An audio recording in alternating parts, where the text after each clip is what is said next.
Salam sejahtera Sobat Kristiani, kita bertemu kembali di Sobat Kristiani TV. Dan pada saat ini kita akan berbicara tentang reformasi gereja. Dan bila Anda seorang Protestan, kita tentu bersama-sama akan merayakan atau mensyukuri 2 hari lagi perayaan reformasi gereja, tepatnya 31 Oktober, sebagai peringatan yang memiliki arti spesial bagi kita sebagai seorang Protestan. Walaupun reformasi itu membawa dampak perubahan yang banyak juga di dalam dunia ini, tetapi secara khusus bagi kita yang Protestan, reformasi itu memiliki pengertian ataupun memiliki arti yang spesial, yang istimewa. Bila kita berbicara tentang reformasi gereja, hal yang pertama kita ingat atau beberapa hal yang tidak boleh kita lupakan antara lain adalah Martin Luther sebagai penggagas ataupun yang mengawali reformasi gereja itu di Jerman di abad ke-16.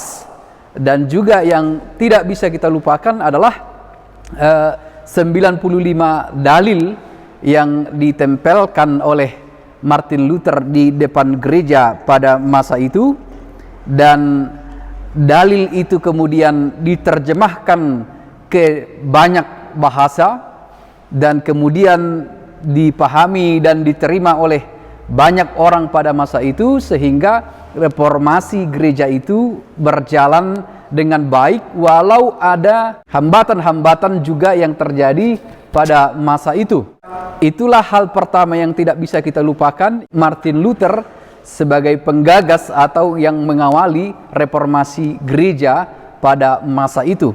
Kita dapat banyak informasi tentang ini di Google atau di sejarah gereja, tetapi video ini hanya sekedar menyegarkan ingatan kita kembali sebagai seorang Protestan untuk memaknai kembali dan mengingat kembali reformasi gereja yang digagasi oleh Martin Luther pada masa itu, bersama-sama dengan yang lain juga para tokoh-tokoh gereja seperti yang kita tahu, yang tidak bisa kita lupakan bila berbicara tentang sejarah gereja ataupun reformasi gereja. Dan selanjutnya kita harus ingat tentang 3 sola yang disebutkan oleh Martin Luther yang sering kita dengarkan dan kita pelajari dan kita terima, yaitu sola scriptura, sola fide, dan sola gratia.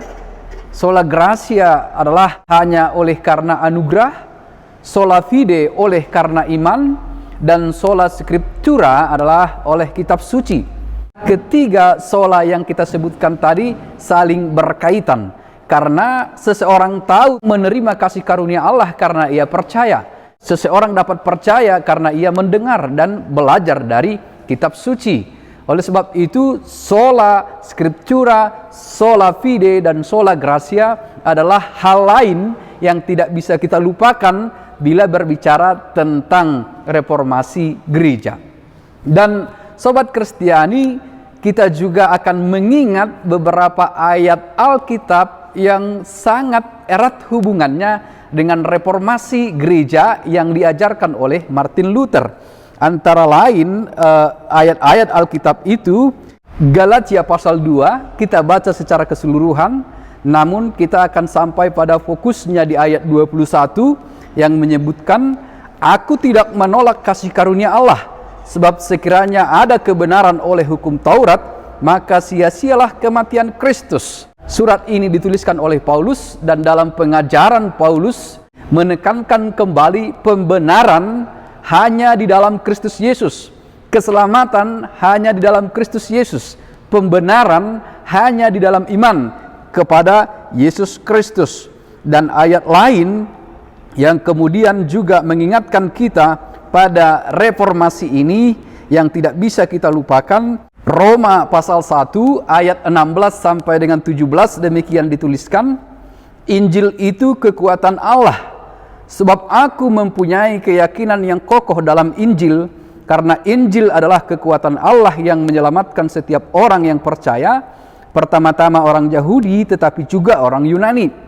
Sebab di dalamnya nyata kebenaran Allah yang bertolak dari iman dan memimpin kepada iman, seperti ada tertulis, orang benar akan hidup oleh iman. Sesungguhnya melalui reformasi itu Martin Luther ingin mengajak kembali pada ajaran Alkitab yang murni, yang sesungguhnya, yang kembali pada firman Tuhan yang tertulis dalam Alkitab, surat-surat Paulus dan keseluruhan isi Alkitab, untuk menegaskan kembali pembenaran oleh karena iman, keselamatan hanya di dalam Kristus oleh karena iman. Itulah beberapa hal yang tidak boleh kita lupakan dalam merayakan ataupun mensyukuri reformasi gereja tanggal 31 Oktober yang akan kita syukuri. Semoga kita menemukan makna reformasi gereja di kehidupan kita saat ini, kehidupan pribadi dan kehidupan bergereja. Esok hari kita akan berbicara tentang suatu nyanyian yang diciptakan oleh Martin Luther di dalam reformasi gereja, dan nyanyian itu menguatkan kita dan menguatkan orang-orang percaya pada masa itu untuk terus berjuang dalam reformasi gereja. Salam reformasi. Tuhan memberkati. Amin.